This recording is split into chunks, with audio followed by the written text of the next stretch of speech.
We're visiting Plant with Purposes communities in Thailand, and you've got to see what's happening here.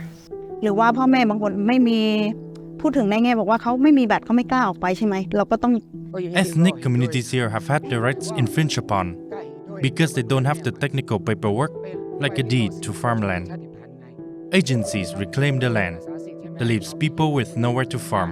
You can hear from a number of the people we've been talking to that there's a strong state of uncertainty. There's a strong feeling that at any time land might be taken away or people might be expelled from the land that they're working on. For a community that relies on land for their livelihoods, having it taken away is more than an eviction. It's a disconnection from that which brings them life. Current situation regarding land rights in Thailand is a little bit complicated, so let me try and give a summary. In Thailand, about 90% of the land is owned by the most influential 10% of the population. Many farmers own either very small plots or don't have land at all. Now, for ethnic minorities, it's even trickier because they don't have legal access to land. Now, many of these communities rely on the land, on the forest for farming, for their food, for survival. And so they end up having to do this in ways that are not quite legal and pretty ambiguous. The area that we're in northern Thailand right now is home to many ethnic minorities, and this is technically considered national park or national forest land. Here we see farms on steep and sloping hillsides, and the forests and farms here are important for protecting and refilling the groundwater throughout the whole watershed. Thailand, like many countries, struggles with deforestation. In Thailand overall, only about 20% of the original forest cover is intact, and the government has a policy in place to try and restore 40 to 50% of it. This makes the people who live on that land quite insecure about their continued ability to access that land and to farm it for their food and livelihood. Something you've got to understand about Thailand and Southeast Asia overall is that the lines on a map can be a bit misleading. If you look at mainland Southeast Asia, you'll see 6 different countries. But those actually represent dozens and dozens of different ethnic groups and different minorities. My name is Atalak, but I also go by Appiamon in my native dialect. I have been working with land rights and networks with Plan with Purpose Thailand for 17 years.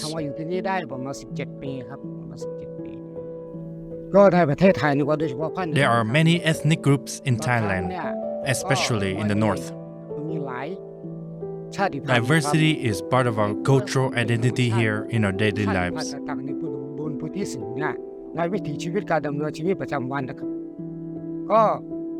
We rely heavily on the forest for our food and resources. Our cultural traditions influence the way we build our homes. These practices are all deeply rooted in tradition. Plant with Purpose has been working in northern Thailand since 2004, and in that time we've seen a lot of change. We've seen some communities who've gone through the program and graduated as examples of sustainable development. And we're visiting other communities who are earlier in their journey, having planted their first seeds of change. We're going to dive further into this topic of land rights, but first, let's explore why and how Plant with Purpose works in this area. Plant with Purpose works through this model called community designed restoration. Community members are invited to participate in purpose groups, a platform with 3 functions: training community members in sustainable agriculture, reforestation, and other activities to promote a healthy environment, providing financial services, including savings and loans to communities that often lack access to banks. This creates more opportunities for entrepreneurship and income-generating activities. With the addition of business training, we see that this creates a lasting pathway out of poverty. Purpose groups also serve as spiritual communities, bringing a sense of unity and reconciliation to rural areas. Let me introduce you to somebody from Plant with Purposes program in Thailand. I sat down to talk with Jamlong Pakam, the director of Plant with Purposes Thailand program. I wanted to ask him, what rights do many of the ethnic minorities lack, and what can happen to them as a result? สิ่งที่สำคัญที่สุดในกลุ่มพี่น้องชาติพันธุ์ในประเทศไทยเนาะในฐานะที่เป็นชาติพันธุ์และก็เราต้องอาศัยอยู่ในพื้นที่อนุรักษ์หรือว่าพื้นที่หัวห้างของทางราชการเนาะอย่างเช่นป่าสงวนป่าอุทยานหรือว่าพื้นที่อนุรักษ์อื่นเนาะทำให้เราเนี่ยไม่มีสิทธิในการใช้ที่ดินอย่างถูกต้องทุกพื้นที่เนี่ยมีปัญหาแล้วก็มีความระแวงในการใช้ฉะนั้นเนี่ยเกษตรกรที่อยู่ในกลุ่ม เป้าหมายของเราก็มีปัญหาเรื่องนี้ แล้วก็เขาไม่มีความมั่นใจในการที่เขาจะใช้ที่ดินตัวนั้นอย่างมีความเป็นเจ้าของแล้วก็มีความยั่งยืนในระยะยาวเมื่อไม่มีความมั่นใจตรงนี้เนี่ยในการที่เขาจะพูดถึงการปลูกต้นไม้ As you can hear, in these hills, land is life. But that's a bit of a problem, isn't it? When people are lacking secure land rights? So what do? Well, if you're like Mrs. Anong or Mrs. Praya, you get busy. You get your hands in the dirt, you work hard, you adapt, you create kitchen gardens. ทำไปนิดหน่อยแล้วก็เราก็ปลูกได้ อันนี้ก็ข้างบ้านที่เรามันน้ำที่มันไหลลงใช่ไหมน้ำที่มันไหลลงก็เราสามารถเสพได้เพราะว่ามันติดง่ายทุกอย่าง Kitchen gardens are a core part of Plant with Purpose's training for local families. So because many families in this part of northern Thailand have ambiguous land rights at best, backyard gardens or kitchen gardens become especially important. A backyard garden is a space-efficient plot that can be cultivated to grow enough crops to keep a family fed. In a lot of cases, the term kitchen garden can be taken quite literally. A small plot of land, often adjacent to someone's house, perhaps right outside a kitchen window, where a variety of crops can be cultivated for family consumption.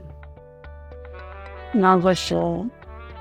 Only for it's the ones that shut up. Only na po ka. We come out doing that as I last years. I like the whole idea. Shut the whole idea. A handful of beans, a handful of hope. เราเผื่อเราอยู่เปล่าใช่ไหมเราอยู่เปล่าเราก็ทำเกษตรหลังบ้านดีกว่าให้ประหยัดให้ครอบครัวของเรา This is important when you can't easily secure acres and acres of hillside suitable for farming. Families learn how to optimize for productive crops, for diverse crops. Just one way Plant with Purpose's Thailand team is helping families adapt to their unique situations. Things like the Kitchen Gardens project is an important part of what our team is doing in Thailand. But that's not the only thing. We're also focused on longer-term solutions, especially for the areas of land rights. The local Plant with Purpose team here in Thailand is helping the communities secure their land rights so they don't have to live in this state of insecurity. First, the team is promoting networks and spreading knowledge within watersheds.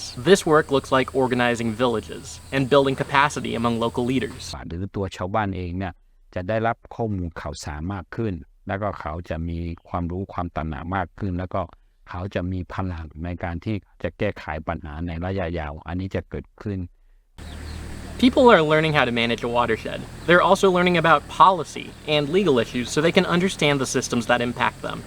As much as I can, I seek to educate people on their rights and responsibilities. Things like how to get an ID card, who to coordinate with, which district office. Plant with Purpose in Thailand has something big working in its favor. We share a similar vision to the government agencies that are out there. The Thai government has said that its goal is to promote reforestation and to protect natural resources in the area. It just so happens that the goal of a healthy and abundant ecosystem is one also held by the community members who are living there. We are the ones who take care of the forest. We are trying to create a story about having a positive impact on the forest. The Plant with Purpose team in Thailand is actively helping the people of Huai Wai Darang to manage their natural resources and the environment. Here's how it's happening. First, the team is promoting networks within the watersheds of the area to spread knowledge around watershed management. One thing that I'm very focused on at the moment is making sure that community members are coordinating together on these issues, helping each other understand policies or any changes that come up. The more knowledge that farmers obtain, the better situated they are to assert their rights. Don't forget that ethnic groups don't typically have access to this information. So when we make development plans for the community, we talked about the importance of the community developing its own plan. What we see here is part of the team's approach to helping community members secure their land rights.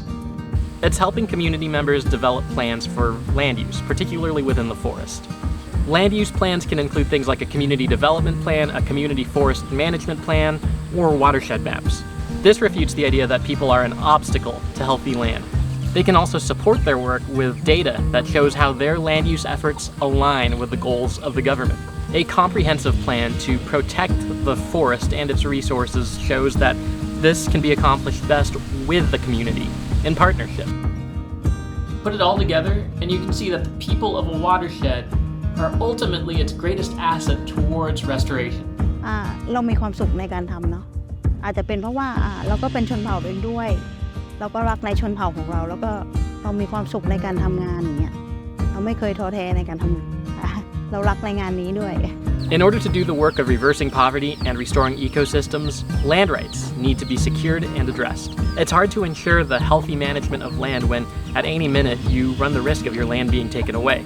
The one thing that has always stood out to me about the Plant with Purpose model is that it's not just about healing landscapes, although that's a great thing, but at its core, it's about healing relationships. It's about healing the relationships between people and their land, the relationships between community members and each other. And in this scenario, the relationship between people and their administrators. When you do this, you create systems where all can flourish.